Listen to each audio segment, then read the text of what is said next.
যুদ্ধের আবহে জ্বালানি সংকট, কলকাতায় সিএনজির যোগান কমছে বলেই খবর, আর তার ফলে বাড়ল অটোর গ্যাসের দাম।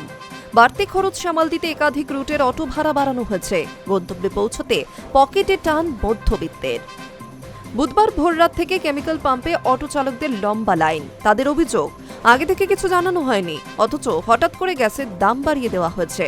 রাতে গ্যাসের দাম ছিল 57 টাকা 68 পয়সা, এক লাফে 5 টাকা দাম বাড়িয়ে দেওয়া হয়েছে। এখন গ্যাসের দাম বেড়ে হয়েছে 62 টাকা 68 পয়সা।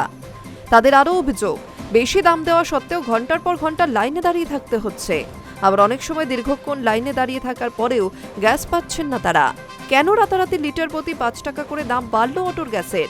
পাম্প কর্তৃপক্ষের দাবি, তাদের কিছুই করার নেই।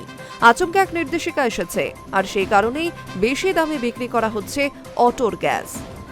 গ্যাসের বাড়তি দামের ধাক্কা সামাল দিতে বহু অটো চালক ভাড়া বাড়িয়ে দিয়েছেন। চিংড়িহাটা থেকে এসডিএফ গামী যাত্রীদের দাবি, এই রুটে অটো ভাড়া বেড়ে দাঁড়িয়েছে 18 টাকা, যা আগে নিত 15 টাকা। এক ধাক্কায় 3 টাকা ভাড়া বেড়ে গিয়েছে। আবার গড়িয়া বারুইপুর, সোনারপুর থেকে গড়িয়া রুটেও ভাড়া কিছুটা বাড়িয়ে দেওয়া হয়েছে বলেই খবর। আচমকা ভাড়া বৃদ্ধিতে স্বাভাবিকভাবেই পকেটে টান পড়েছে নিত্য যাতায়াতকারীদের। অটো চালক সংগঠন সূত্রে খবর, 2 থেকে 3 টাকা নয়, বাড়তি দামে অটোর গ্যাস ভরাতে হলে প্রতিটি রুটে 5 থেকে 10 টাকা করে বাড়তে পারে ভাড়া।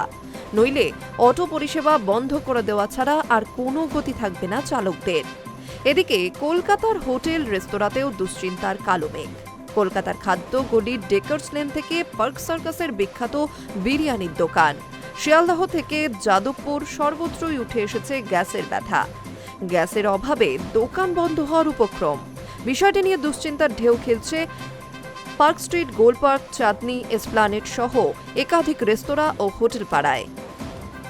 আবার গৃহস্থর রান্নাঘরেও যেন আধার নামার জোগাড়। বুকিংয়ের পরেও গ্যাস না পৌঁছানোয় মাথায় হাত গৃহিণীদের। High news network.